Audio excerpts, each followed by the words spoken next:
Martin Odegaard dengan free roll-nya adalah, gue nggak bisa ngomong, gue nggak suka ini sebenarnya.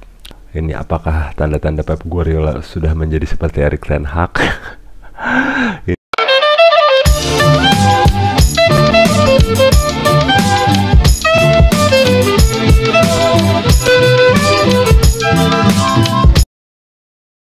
Oke, halo guys, balik lagi di konten Only Gunners di pekan berapa ya sekarang ya? Matchday 11 atau 12 gitu. Liga Premier Inggris, pertandingan tim kesayangan kita Arsenal FC melawan Nottingham Forest. Oke. Jadi saat video ini dibuat adalah beda berapa jam setelah matchday ya. Jadi masih agak ngantuk, tapi uploadnya kayaknya agak terlambat sedikit setelah 2 minggu kita international break. Akhirnya kita nonton lagi Liga Premier Inggris, tim kesayangan kita Arsenal melawan Nottingham.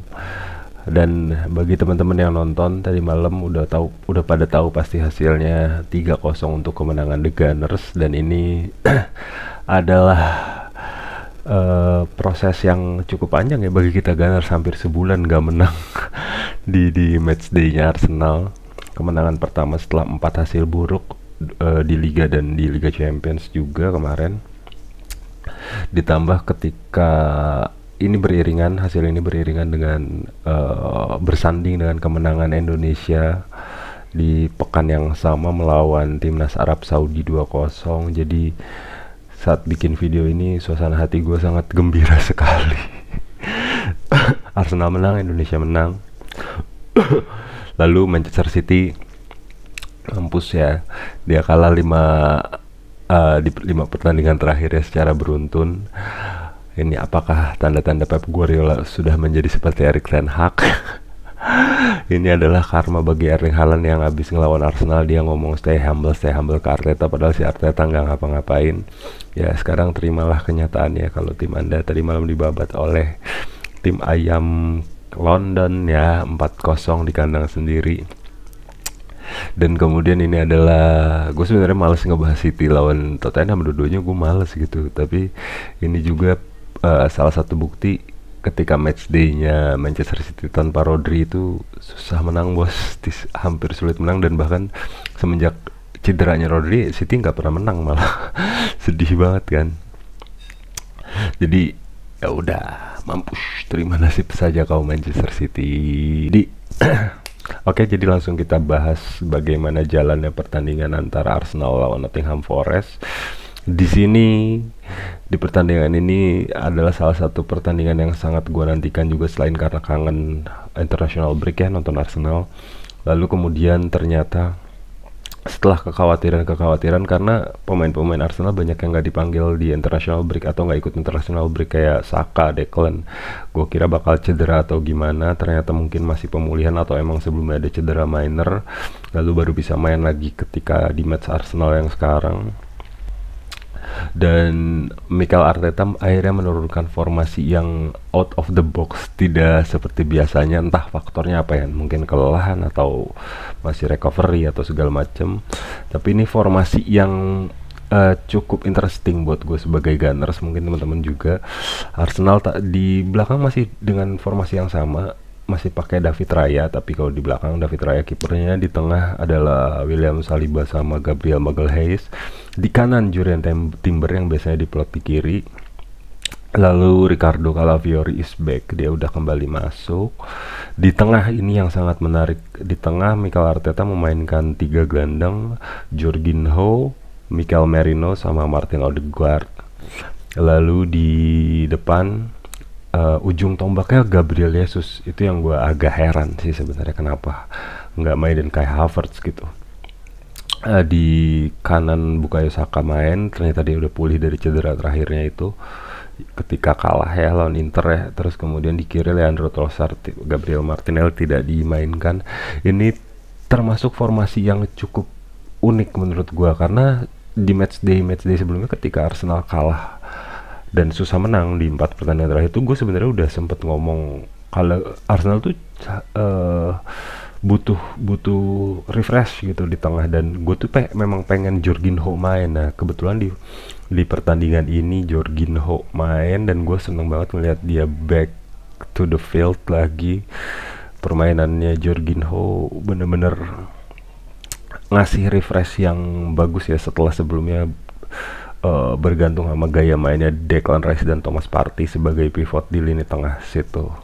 Jadi gimana jalannya pertandingan di babak pertama sih, terus terang aja Nottingham Forest sudah nggak punya peluang sedikit pun, bahkan ball position tuh udah sampai 70, bahkan kalau yang nonton langsung mungkin udah ngira main setengah lapangan aja selama 45 menit itu. Solid banget Timber Calafiori, double invert fullback ya, jadi ngasih keleluasan buat Jorginho yang isi lini tengahnya Arsenal sendirian. Mikel Merino posisinya agak lebih maju, dia dicoba untuk ngegantiin posisinya Declan di nomor 8 atau Granit Xhaka ketika di musim terakhir yang gue bilang spektakuler. Martin Odegaard dengan free roll-nya adalah, gue nggak bisa ngomong, gue nggak suka ini sebenarnya. Gue suka permainan Odegaard, tentu semua gunner suka gitu, tapi gue nggak suka di pertandingan ini fakta yang lebih sohih dari sebelum-sebelumnya. Emang Odegaard udah back dari cederanya dan main full ya, termasuk ketika lawan Inter. Tapi di pertandingan lawan Forest tadi mungkin Odegaard sudah lebih pulih dari sebelumnya, dan ketika Odegaard sangat pulih, gue suka banget cara Odegaard ngatur tadi. He is special player, dan Arsenal hoki banget dapetin dia dengan harga 35 juta pounds doang dari Madrid. Di Madrid kan gak dipakai tuh sama Madrid. Terus metronom banget di tengah, free rollnya naik turunnya nggak kelihatan abis cedera. Lalu yang gua nggak suka adalah, ini adalah bukti saking spesialnya Martin Odegaard, dia mempengaruhi sekali hasil Arsenal ketika dia ada dan tidak ada di lapangan gitu. Karena terbukti ketika dia ada di lapangan semua pemain nyaman banget, backnya tenang, yang di depan juga pressingnya jadi, lalu pressing ke depannya ngebantu banget sehingga Forest susah banget untuk nguasain bola. Jadi emang sangat bergantung ya Arsenal ke Odegaard ini. Agak mengkhawatirkan sih buat gua, karena selain mempengaruhi hasil seperti di 4 pertandingan sebelumnya yang susah menang, Arsenal benar-benar nggak punya pengganti yang sepadan. Itu dia, Ethan Nwaneri oke, seperti yang gue udah bilang sebelumnya, tapi pengalamannya, jam terbangnya masih minim banget. Jadi mungkin di bursa transfer berikutnya Arsenal sangat butuh satu gelandang kreatif lagi sih menurut gue. Dan rumor yang sedang beredar kan Arsenal lagi ngedeketin Arda Güler ya, mungkin akan dicoba didapatkan dengan cara dulu Arsenal ngedapetin Odegaard, yaitu dengan dipinjam dulu selama polanya dipinjam dulu terus di akhir musim dibeli. Mungkin akan seperti itu, tapi kita lihat aja nanti. Tapi menurut gue pribadi sih, Arsenal masih butuh satu sosok gelandang tengah yang free buat ngisi posisi free roll trequartista box to box tuh perlu banget. Tapi kalau untuk soal defense midfield tuh udah punya 3 yang keren banget, Merino, Trossard sama Partey itu udah keren banget. Ditambah Tomiyasu bisa main di situ, Calafiori bisa main di situ, Zinchenko juga bisa main di situ, Ben White bisa main di situ. Nggak khawatir gue kalau posisi gelandang bertahan. Gelandang kreatifnya yang susah. Lalu satu lagi selain Odegaard ya, ketergantungan Arsenal sama Bukayo Saka juga sangat besar gitu loh, karena pemain-pemain depan Arsenal sangat tidak klinis ya di musim ini ya. Havertz mungkin cukup konsisten bikin gol, tapi Havertz tuh bukan tipe pemain yang bisa creating change atau mengubah pertandingan seperti Saka dan Odegaard. Dia cukup klinikal memang statistiknya, tapi bukan striker seperti Victor Gyökeres, Lewandowski, atau siapa ya, Messi, Ronaldo yang bisa sendirian mengubah pertandingan tuh. Harry Kane, nah kayak gitu susah itu. Si Haaland susah banget. Arsenal masih butuh sosok itu. Dan Trossard angin-anginan deh. Gue nggak tahu itu pilihannya ya, memang Arteta nggak punya pilihan lain di sayap kiri, hanya Trossard dan Martinelli sementara ini. Dua-duanya levelnya sangat tidak world class, great player tapi tidak world class gitu. Jadi mungkin pemilihan antara Martinelli dan Trossard didasari siapa yang baik kondisinya atau di latihan setiap minggu aja sih menurut gue, karena mereka berdua sangat tidak konsisten. Tapi ya overall dengan adanya Odegaard balik dan Saka fit, nggak kerasa banget eh, minus di sisi kiri penyerangan Arsenal seperti itu. Nah, gol pertama dihasilkan oleh The Great Bukayo Saka lewat satu aksi yang sangat brilian. Dia dan Odegaard kolaborasi dengan Saka, satu dua sentuhan, satu gerak tipu off ball dari Odegaard, terus di assist, di dribbling ke tengah sama Saka, ditendang langsung kencang banget, dan itu sangat mengingatkan Arsenal dengan salah satu pemain legend Premier League yang punya style seperti itu ya, Arjen Robben ya. Itu udah textbooknya Arjen Robben seperti itu. Sebenarnya semua back harusnya udah bisa baca gerakan kayak gitu, cutting ke tengah, ke inside, terus di shooting seperti yang dilakukan Robben dan dilakukan Bukayo Saka saat ini. Cuman pada dasarnya nggak semua orang bisa baca textbooknya, tapi nggak semua orang bisa melakukannya. Dan Saka menurut gua replicate Robben dengan rasa attacking yang sama dan menyeramkannya bagi pemain belakang sih menurut gua, karena even though lu udah bisa baca textbooknya, nggak bisa dihentiin. Bukayo Saka tuh dribblingnya kayak pelan tapi ngecoh, itu beruntungnya Arsenal. Dan kebetulan di babak pertama, selain gol spektakulernya Saka ya, di babak pertama sebenarnya Arsenal banyak menghasilkan peluang emas sekali gitu loh. Cuman sayangnya gue nggak tahu kenapa sama Gabriel Jesus ini sangat tidak konsisten di musim ketiganya ini. Kontribusinya juga sangat nggak besar. Kalau soal skill, bentar. Kalau soal skill individu, gue suka sama Gabriel Jesus, tapi kontribusi dia di lapangan sangat tidak ada sih di musim ini. Jadi ringkasan gampangnya babak pertama seperti itu, Arsenal menguasai bola. Dan satu kredit buat Martin Odegaard, buat gue kayak gerakan dia off the ball, nggak pegang bola, cara dia nyari ruang, bla bla bla bla, itu super spesial sih, sangat spesial. Dan Jorginho menurut gua yang tidak kelihatan banget main sebenarnya di babak pertama adalah Mikel Merino ya. Dia masih terlihat seperti kebingungan seperti biasanya, karena Jorginho yang ada di posisi di playmaker di depan back tuh Jorginho, ditambah lagi Jorginho kan dapat support banget dari Timber yang kadang bantu di tengah, terus kemudian Gabriel sama Saliba tuh solid sehingga sampai ke tengah lapangan pun mereka masih bisa bawa bola. Ditambah Forest juga lebih banyak main low block, jadinya Merino tuh kayak bingung gitu loh, kayak gue tuh harus ngapain gitu loh, sehingga agak disayangkan sih menurut gue ya. Tapi gue yakin Merino secara kontribusi masih bisa lebih baik nantinya. Kemudian